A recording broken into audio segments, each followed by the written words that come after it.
नमस्कार मंडळी, स्वागत आहे तुमचं सगळ्यांचं आपल्या लाडक्या युट्यूब चॅनलमध्ये। तर व्हिडिओवरती नसाल तर व्हिडिओला लाईक करायला विसरू नका आणि चॅनलला सबस्क्राईब करायला देखील विसरू नका आणि हा व्हिडिओ शेवटपर्यंत लक्ष्मीने मागितली चक्क आता विश्वाच्या बाबांची नाक घासून माफी। तर दुसरीकडे मात्र लक्ष्मी समोर आला जयंत कानिटकरचा खरा चेहरा। नक्की काय घडतं त्याला संपूर्ण अपडेट जाणून घेऊया।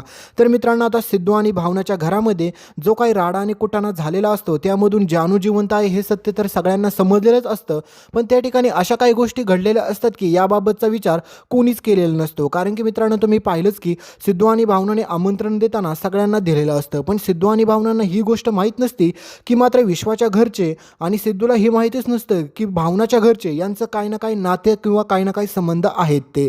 तर आता दुसरीकडे मात्र त्या ठिकाणी सगळे एकत्र जमल्याच्या नंतर लक्ष्मी ज्यावेळेस मात्र स्वतःच्या वडिलांना म्हणजेच आप्पांना पाहते त्यावेळेस मात्र तिच्या डोळ्यात पाणी येतं आणि आप्पांना देखील खूप मोठा धक्का बसतो, कारण की ते त्यांच्या मुलीला कितीतरी वर्षानंतर पाहत असतात।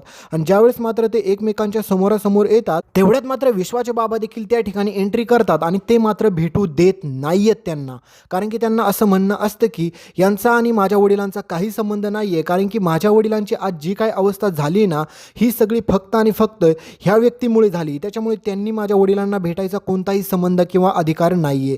तर हे सगळं घडल्याच्या नंतर त्या ठिकाणी श्रीनिवास देखील असतो आणि त्यांना वाईट वाटतं की स्वतः बहीण भावामध्ये असे कशा प्रकारे यांचे वाद चाललेत हे त्याला देखील आवडत नसतं।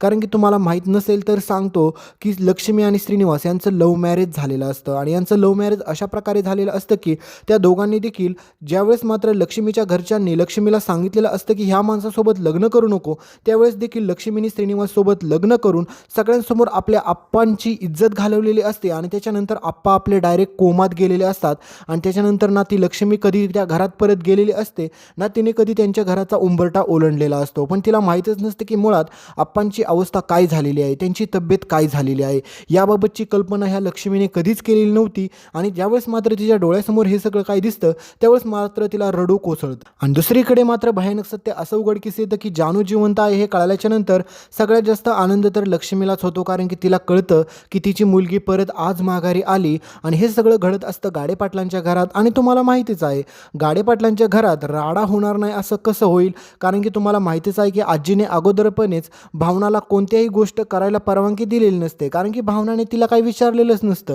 कारण की भावना ही ऑलरेडीच आजीला असं म्हणत असते की आजी ह्यावेळेस मी मुद्दा म्हणून तुम्हाला काही विचारणार नाही आहे, कारण की प्रत्येक वेळेस तुम्ही आम्हाला काहीच विचारत नाही ना, त्याच्यामुळे हे सगळं मी आमच्याच मनाने ठरवणार आहे। आणि सिद्धू आणि भावना हे सगळं काय ठरवतात, पण ठरवून झाल्याच्या नंतर त्यांना माहीतच नसतं ना की पुढे जाऊन आपल्या कार्यक्रमामध्ये एवढा मोठा राडा होईल ते, कारण की त्या ठिकाणी मात्र जयंत कानिटकर देखील राडा करतो। कारण की तुम्हाला माहितीच आहे की सगळ्यात मोठी चूक म्हणजे ह्या जयंत कानिटकरची, त्याला माहीत आहे ना परमनंट जानू जिवंत आहे, मग ह्यानी शांत बसून त्या ठिकाणी सगळं काय ॲक्सेप्ट करायचं, जानू जे काय बोलते ते ऐकून घ्यायचं ना। तर हा माणूस तर ते सगळं सोडा, ह्याची स्वप्नच वेगळी असतात, कारण की हा जानूसोबत परत लग्न करू इच्छितो, कारण की त्याला वाटते की त्याची जानू मरण पावली होती आणि परत जिवंत होऊन आली तर मी आता परत तिच्यासोबत लग्न करू इच्छितो असं तो सगळ्यांना म्हणतो। आणि मित्रांनो, मग मला एक गोष्ट सांगा, मग ह्या जानूला आता कळालंय की हा जयंत कसा माणूस आहे, ह्याने आत्तापर्यंत किती सारा त्रास दिला, आपल्या विश्वाला किती वेळा त्याने मारहाण केली, आपल्या वेंकीसोबत किती चुकीचं तो वागला, आपल्या चक्क श्रीनिवासच्या आईला म्हणजेच आपल्या स्वतःच्या आजीसोबत ह्या जयंतने किती वाईटपणे तिला मारण्याचा प्रयत्न केला हे तुम्ही सगळ्यांनी पाहिलंच होतं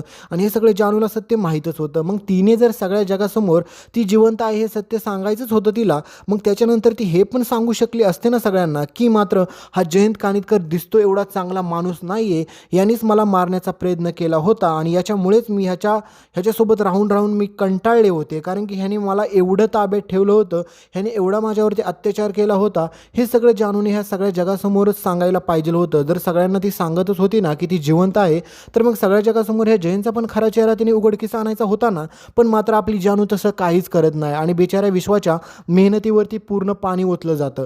कारण की मित्रांनो, तुम्हाला माहितीच आहे की विश्वाने जयंतला एक गोष्ट सांगितलेली असते की जानू जर माघारी आली ना ती आयुष्यात तुझ्याकडे कधी येणार नाही आहे। आणि शेवटी पुढं घडणार काय आहे मित्रांनो, की जानू शेवटी ह्या जयंतच्या ताब्यात जाणारच आहे, कारण की शेवटी तुम्हाला माहितीच आहे ह्या जानूला तर करता काय येणार नाही आहे, पण मात्र ही दुसऱ्याचा जीव धोक्यात मात्र 100% घालू शकते, कारण की तिने ह्या गोष्टीचा विचार केला नसेल की तिचं सत्य समजल्याच्या नंतर बाकीच्यांना काहीतरी प्रॉब्लेम होईल का नाही होईल. तिला असं वाटत असतं की मी जिवंत आहे हे कळाल्याच्या नंतर बाकीचं म्हणजेच हा जयंत कानिटकर विश्वाच्या घरच्यांना त्रास देणार नाही एवढंच तिला वाटत असतं. पण तिने ह्या गोष्टीचा कधी विचार केला आहे का की मात्र ज्या मुलाचं आपल्यावरती प्रेम होतं हे सगळं जयंतला पण सत्य माहीत आहे. आणि आता तुम्हाला माहितीच आहे, जवळजवळ म्हणजे सईला माहीत आहे, विश्वाच्या आईला माहीत आहे, आणि त्या सगळ्यांना माहीत असतं फक्त तनू नाव आहे. पण जानू म्हणजे हीच खरी जानू आहे ह्याबाबत त्यांना काहीच कल्पना नसते.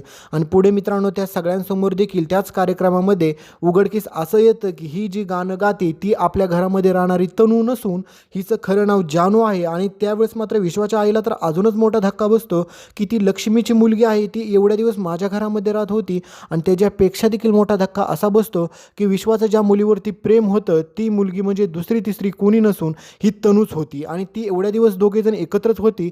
पण बिचाऱ्या सईला हे कळाल्याच्या नंतर तिचं काय होईल याचा विचार यांनी कोणी का केला नसेल. आणि त्याच ठिकाणी मात्र घडती सगळ्यात मोठी मित्रांनो घटना, म्हणजेच मात्र बिचारा आपला विश्वा तोंडावरती सगळ्यांसमोर पडतो. कारण की जानू तर जगाला सत्य सांगत नाही ह्या जयंतचं, त्याच्यामुळे आता विश्वाला तर काय बोलता येत नाही, कारण की विश्वावरती विश्वास ठेवणार कोण. आणि जयंत विश्वाला त्याच ठिकाणी धमकी देतो आणि म्हणतो की तुला बोललो होतं ना विश्वा, शेवटी जानू माझ्याकडेच येणार, त्याच्यामुळे तू जर तिच्या आजूबाजूला जरी आता फिरकला ना किंवा नुसता दिसला ना मला तरी मी तुला सोडणार नाही, कारण की तुला माहीतच आहे की मी काय करू शकतो आणि कोणत्या पण थराला जाऊ शकतो. आणि मित्रांनो मग आता एवढ्या दिवस मात्र आपल्या विश्वाने बिचाऱ्या जानूचा सांभाळ केला, तिच्यासोबत राहिला, तिच्यासाठी प्रत्येक संकटामध्ये सामोरं गेला. मग ह्या जानूने आता एक गोष्ट नक्की करायला होती, कारण की विश्वा अगोदरपासूनच म्हणत होता की या जयंतला आपण धडा शिकूया जानू. पण त्यावेळेस मात्र जानू म्हणली नको, आपण ह्या जयंतच्या नादी नको लागायला. मग आता मात्र शेवटी जर जानू ह्या जयंतसोबत जाऊन परत आनंदाने राहायला प्रयत्न करेल तर मग बिचाऱ्या विश्वाला किती वाईट वाटेल, कारण की त्याला असं वाटेल की जानूसाठी एवढी मेहनत केली, ह्या जयंतचा मार खाल्ला गरज नसताना, तर आता बिचाऱ्या विश्वासोबत काय काय होईल. आणि दुसरीकडे आता सई तर विश्वावरती जिंदगीत विश्वास ठेवू शकत नाही, कारण की ती म्हणणार की सगळ्यात मोठा विश्वासघात तू केला, कारण की तू सांगितलं होतं की तुझ्यासोबत राहणारी जी ज्या मुलीवरती तुझं प्रेम होतं त्या जानूवरती, ती आता ह्या जगात नाही आहे, तिला मी विसरून मी तरी पण तुझ्यासोबत एंगेजमेंट केली आणि शेवटी तू मला दिलं काय तर धोका, आणि सगळ्यात मोठा विश्वासघात केलायस तू माझा विश्वा. हे सगळं मात्र आपली सई मात्र विश्वाला बोलणार म्हणजे बोलणारच आहे. आणि बिचाऱ्या त्या दोघांचं या गोष्टीमुळे लग्न नाही तुटलं म्हणजे बरं होईल. तर दुसरीकडे मात्र तुम्ही पाहाल की ही लक्ष्मी मात्र विश्वाच्या बाबांची माफी मागायचं सोडून तर ही मात्र स्वतःच ॲटिट्यूडमध्ये असते, कारण की हिला असं वाटत असतं की हिने काही चुकच केली नाही. कारण की तुम्ही पाहिलं असेल की ज्यावेळेस मात्र श्रीनिवास आणि लक्ष्मीचं लग्न झालं होतं त्यावेळेस मात्र विश्वाच्या बाबांनी सोबतच लक्ष्मीच्या वडिलांनी ह्यांनी लक्ष्मीला थांबवायचा प्रयत्न केला होता. आणि विश्वाचे बाबा बोलले होते की ह्या भिकाऱ्याकडे काय आहे, साधे ह्याचं स्वतःचं घर देखील नाही आहे. आणि त्याच वेळेस मात्र लक्ष्मी बोलली होती की ज्यावेळेस आम्ही स्वतःचं श्रीनिवास बांधेल ना त्याच वेळेस मात्र तुमच्या घरामध्ये मी पाऊल ठेवेल आणि उंबरठा ओलांडेल ह्या घराचा. आणि तेव्हापासून ह्या लक्ष्मीच्या अंगात एवढा ॲटिट्यूड आहे की तिने अजूनपर्यंत साधी विश्वाच्या बाबांची माफी पण मागितली नाही की माझी चूक झाली मला माफ करा. तर हे लक्ष्मीने ते सगळं सोडून तिला वाटतंय तरी पण या लोकांनी माझ्यासोबत संबंध ठेवावे. आता हे कसं शक्य आहे मित्रांनो तुम्हीच सांगा, कारण की ज्या ठिकाणी आपली चूक झाली त्या ठिकाणी माफी मागायला नको, तर या ठिकाणी लक्ष्मीची देखील चूक आहे की ती विश्वाच्या बाबांची माफी मागायची सोडून मात्र ही उलट आपल्या आता विश्वावरतीच राग करायला जाते. आणि तिला कळतं की पुढे आता हा जयंत कानिटकर चक्क लक्ष्मीला सांगतो की ह्या माणसाला आपल्या घरात येऊन देऊ नका. आणि तुम्हाला माहितीच आहे की लक्ष्मीने ह्या जयंत कानिटकरवरती डोळे दाखवून विश्वास ठेवलेला असतो. आणि जयंत सांगतो की विश्वाचा आणि ह्या घराचा काही संबंध नाही, त्यांनी त्यामुळे या घरामध्ये कधी देखील उंबरठा ओलांडू नये आणि ह्या घरामध्ये येऊ देखील नये. तर आता तुम्ही पुढे पाहाल की काही दिवस मात्र ह्या जानूची नाटकं ही म्हणते की मला जयंतसोबत राहायला जायचं नाही त्या घरामध्ये, मला काही दिवस इथं आईबाबांसोबत राहायचं आहे. आणि तेच करताना मात्र हा जयंत म्हणतो की मी पण त्या घरात राहणार नाही, मी पण तुझ्यासोबत याच ठिकाणी राहील जानू. आणि बिचारा विश्वाला मात्र आता एवढा त्रास सहन करावा लागतो की आता हा जयंत चक्क सगळ्यांना सांगून टाकतो की ह्याचं नाव मॅड आहे आणि हा जानूसोबत कॉलेजमध्ये होता. आणि हे तुम्हाला माहितीच आहे की लक्ष्मीला पण ही गोष्ट माहीत होती की हा जानूचा मित्र होता, पण ह्यांचं प्रेम होतं या बाबतीतचं काहीच माहीत नव्हतं. आणि ज्यावेळेस मात्र हा जयंत सांगतो की मात्र ह्या विश्वाचं तुमच्या जानूवरती कॉलेजमध्ये असताना प्रेम होतं, तर हे कळाल्याच्या नंतर लक्ष्मीला असं वाटतं की काय ह्याने तर सगळ्यात मोठा गुन्हाच केला आहे, कारण की तिला हे सत्य माहीतच नसतं मुळात की बिचाऱ्या विश्वाने किती मदत केली. पण हे सगळं सोडा, बिचाऱ्या लक्ष्मीने ही गोष्ट सगळी सोडूनच दिलेली असते की आज तिची मुलगी ह्या जगात जिवंत आहे, तिच्यासमोर जिवंत उभी आहे, हे फक्त आणि फक्त घडलेलं असतं विश्वामुळे.